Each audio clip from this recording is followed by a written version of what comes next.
नमस्कार मंडळी, आजच्या या नवीन व्हिडिओमध्ये मी तुम्हा सर्वांचं सहर्ष स्वागत करतो. मित्रांनो, आज आपण जाणार आहोत विजयदुर्गला श्री विष्णू सरवणकर व त्यांच्या मिसेस वैशाली सरवणकर या दरवर्षी गणपती बाप्पाचं सुंदर असं डेकोरेशन करतात. ते आता आपण पाहायला जाणार आहोत. तर चला आमच्यासोबत विजयदुर्गला.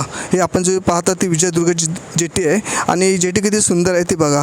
एकदम शांतता आहे आणि किती निसर्गरम्य अशी जेटी आहे बघा. आणि समोर जो दिसतोय तो माडवण गाव, म्हणजे राजापूर आणि विजयदुर्ग याच्यामध्ये खाडी आहे. म्हणजे राजापूरला जायचं असेल तर हा सर्व शॉर्टकट आहे. म्हणजे इतकं आपण म्हणजे रत्नागिरी जिल्ह्याच्या आपण जवळ आहोत.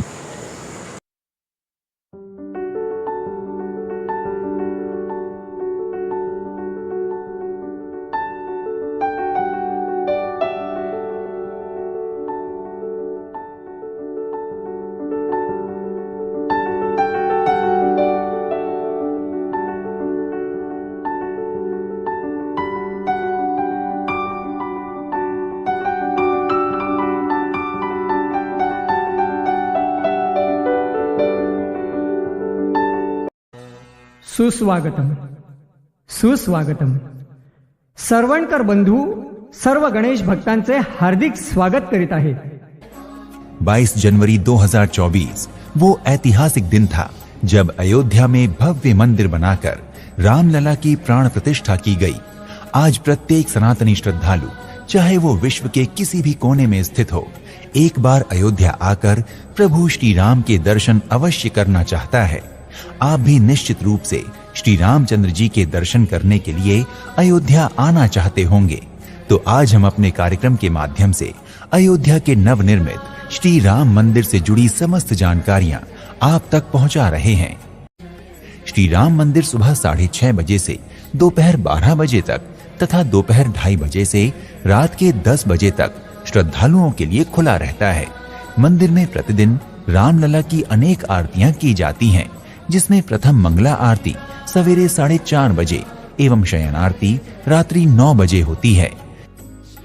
श्री राम मंदिर के अलावा भी पर्यटकों एवं श्रद्धालुओं के लिए अयोध्या में भगवान राम से संबंधित अनेक धार्मिक एवं दर्शनीय स्थल हैं. इनमें से हनुमानगढ़ी, छोटी देवकाली मंदिर, कनक भवन, सरयू तट मुख्य रूप से उल्लेखनीय हैं. जय श्री राम. इति शुभम.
आपण जे समोर गणपती बाप्पाचं डेकोरेशन पाहतात आणि जो गणपती बाप्पा पाहतात तो गणपती बाप्पा श्री विष्णू सरवणकर यांच्या मूळ घरातला गणपती बाप्पा आहे.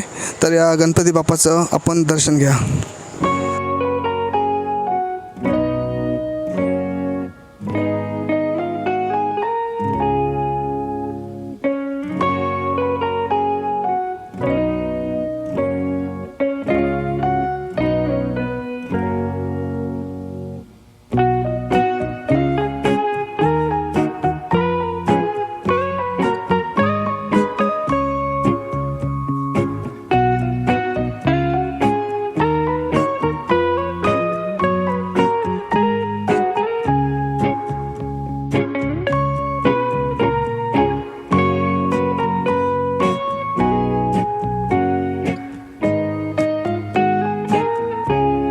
तुम्ही जर चॅनलला नवीन असेल तर चॅनलला सबस्क्राईब करायला विसरू नका. बाजूची जी बेल आयकॉन असेल ते नक्कीच दाबा. आपले नवीन नवीन व्हिडिओ बघायला मिळेल. थँक्यू.